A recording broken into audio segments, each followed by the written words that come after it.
In this week's We the People, celebrating 250 years, we spotlight Medicaid and Medicare. It was signed 60 years ago today, right here in the Metro. KCTV5's Ryan Hennessy spotlights the history made and the jeopardy the programs face today.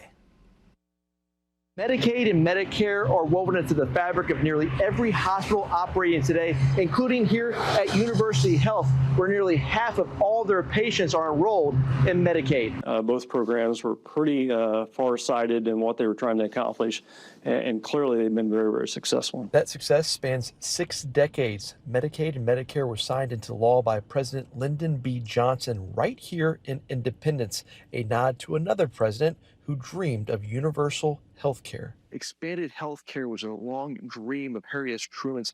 This is where history meets the present. 6 years ago, LBJ signed the law with Truman right on his left side, watching him do it, bringing health care access to more individuals in the United States. You can see Bess, Harry's wife, in the white, standing behind him. Pretty unusual for a president to go somewhere else to sign legislation outside of the White House. You know, they usually take all the credit for themselves, but he really gave a lot of credit to Harry Truman that day. But that wasn't the only way LBJ put Truman in the spotlight that day. They asked me to bring along your new Medicare card. That's right. Harry and Bess were handed the first 2 Medicare cards, a tribute to Truman's effort to pass the program 2 decades earlier. We haven't forgotten who is the real daddy of Medicare. Back then, a third of Americans over 65 were living in poverty. This is the desk on which Lyndon Johnson signed Medicare and Medicaid into law on this day in 1965. Fast forward to today, Medicaid and Medicare are changing under a new bill signed earlier this month by President Trump. Well, I think both Harry Truman and Lyndon Johnson would be deeply concerned about the state of Medicare and Medicaid today. Under the new rules, recipients must reapply for Medicaid every 6 months. And for many, there's now a work requirement of at least 80 hours a month. We got a little bit of time, so those 2 big provisions don't go in until the end of 26 and the beginning of 27. Here at University Health, they're actually thinking ahead, considering a new smartphone app to help patients navigate the changes, because as these programs have adapted and evolved over the last 60 years, so have hospitals that rely on them. In Kansas City, Ryan Hennessy, KCTV5. On a sweltering day here in Johnson County, I tagged along with paramedics Emma Heller and Nick Knox. Their day started with a warning. A lot of heat-related illnesses in the last 7 days. And when temperatures spike, every minute matters. We try to keep scene time when it's hot a little bit shorter, just so we're not out in the elements as much, because it can affect us, it can affect the patient. When the heat hits hard, the ambulance becomes a mobile cooling center, and they've got more than one way to help a patient stay safe.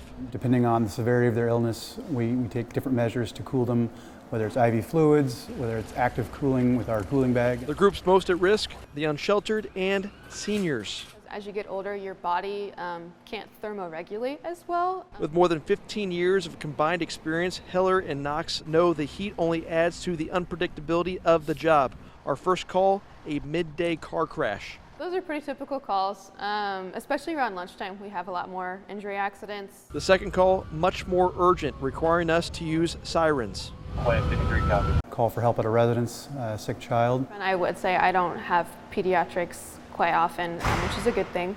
In both cases, they delivered care and offered this advice to anyone headed outdoors. It's not what you drink today that hydrates you, it's what you drank yesterday. So if you know in advance that you're going to be out in the heat, prepare the day ahead. Behind me on my right is the front door to the firehouse. A parent would walk inside that room, which is temperature controlled, and that's where the box would be located.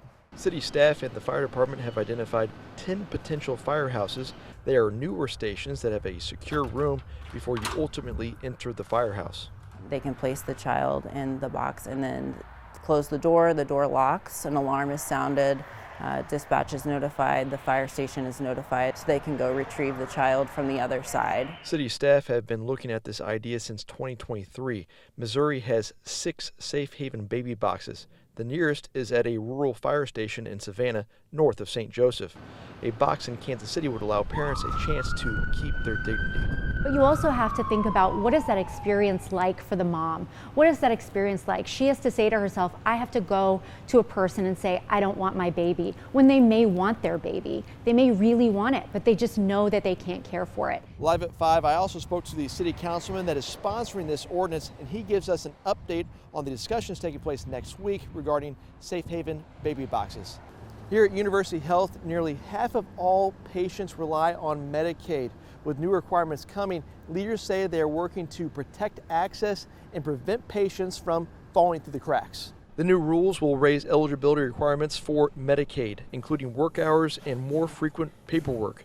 For hospitals like University Health, that means helping patients navigate the changes and preparing for the impact on their bottom line. But this isn't the first time the healthcare system has had to adapt, and leaders here say they're ready to meet the moment. And we are a high Medicaid provider. Almost half of our patients are on Medicaid.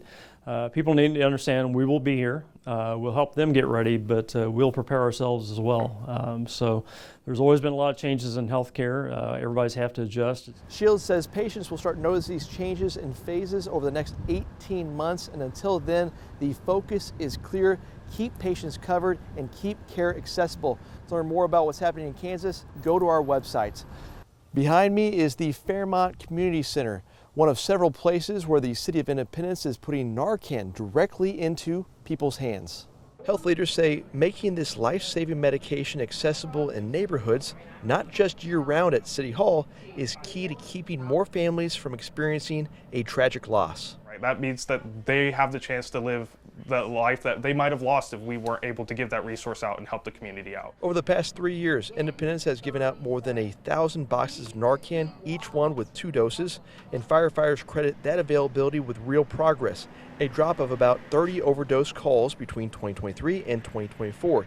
Even with new strains, purple fentanyl raising concerns, first responders say Narcan remains the best first line of defense. If it doesn't work, then we'll continue doing life-saving measures. If we need to start CPR, we'll follow those protocols and transport to the hospital as soon as possible. Officials say the goal is simple, to make sure everyday people are ready to act in a crisis, whether it be a parent, a grandparent, or a neighbor. Having Narcan close by can turn a moment of crisis into a second chance.